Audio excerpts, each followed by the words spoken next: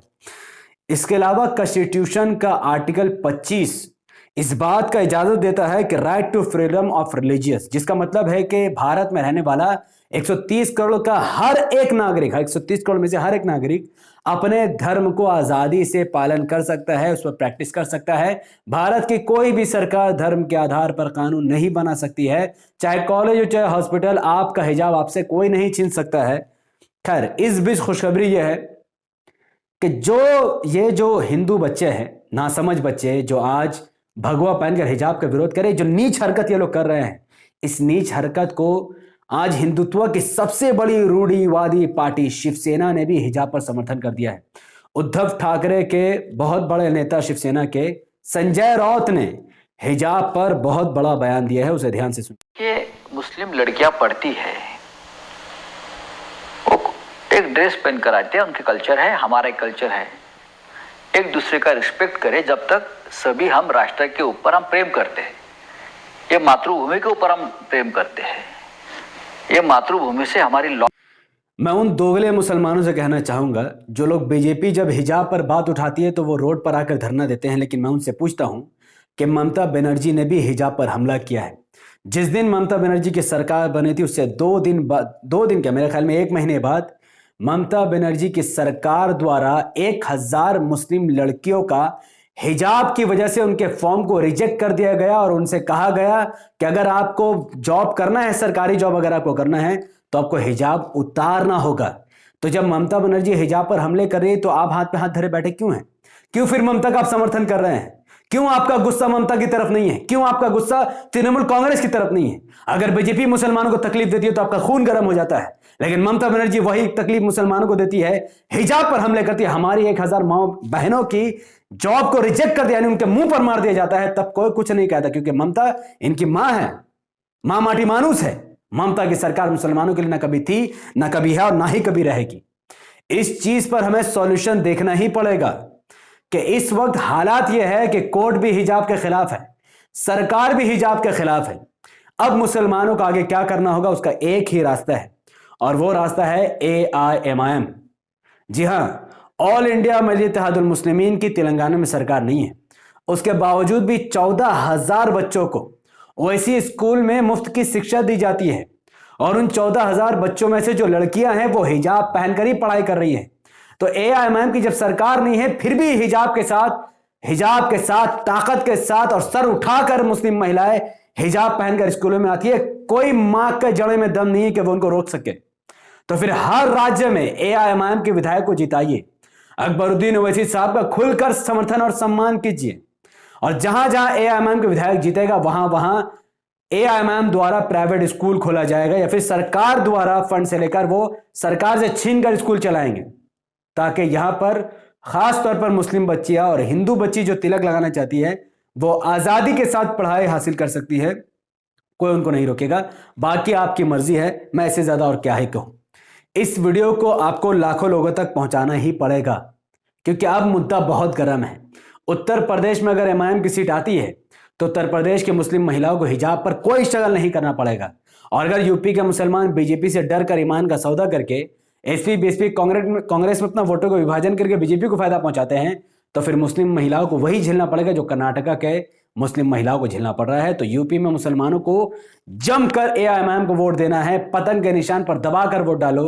और इस वीडियो को लाखों लोगों तक पहुंचाने के लिए इस वीडियो को लाइक करो, इसके लिंक को व्हाट्सएप, फेसबुक, इंस्टाग्राम में शेयर करो, अपनी बातों को कमेंट पर रखो कि आप सुप्रीम हाई कोर्ट के फैसले पर, कुवैती पार्लियामेंट के बात पर, OIC के मुद्दे पर और शिवसेना का जैसा हिजाब पर उन्होंने समर्थन किया है, आपको ऐसा क्यों लगता है कि उन्होंने क्यों किया होगा? मेरे पास बात है, मैं बाद में बताऊंगा, आप कमेंट पर जरूर बताइए।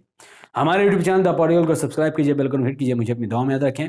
अगर आप सब इस वीडियो को हमारे Facebook channel the political news पर देख रहे हैं तो इसे भी कभी लाइक कीजिए, फॉलो कीजिए, अपनी बातों को कमेंट पर रखिए और AIMIM के परचम को बुलंद कीजिए। अस्सलाम वालेकुम व बरकात। अल्लाह की सलाम रहमत व बरकत तमाम भाई और बहनों पर हो, अल्लाह बी पीस अपॉन अस। ये दारुस्सलाम एक ईमान और ईमानदारी की निशानी है। ये इमारतें हमारे दियानतदारी की निशानी है। ये ओवैसी हॉस्पिटल की इमारत, ये असरा हॉस्पिटल की इमारत, ये इंजीनियरिंग कॉलेज, ये MBA, ये MCA, ये nursing college, physiotherapy college, masters के कॉलेज, सुपर स्पेशलिटी के कॉलेज, ये सब कुछ दियानतदारी व ईमानदारी की निशानियां हैं। बताओ, मैं पूछना चाहता हूं, जो हम पे तनकीद करते हैं, हम पे इल्जाम लगाते हैं कि हमने क्या किया, क्या ये नाकाफी है? बताओ, कौन सी ऐसी सियासी जमात है जिसका खुद का अपना दवाखाना है? अल्हम्दुलिल्लाह हम फख्र से कहते हैं कि हमारा एक नहीं 2-2 दवाखाने हैं, और इंशाअल्लाह ताला आने वाले कल में ये 2 और बढ़ेंगे, इसमें और इजाफा होगा। अगर हम जिंदा नहीं रहे तो हमारी आने वाली नस्ल इस काम को जारी व सारी कर रखेगी और इस काम को और आगे लेकर जाएगी। ये हमारा ईमान है।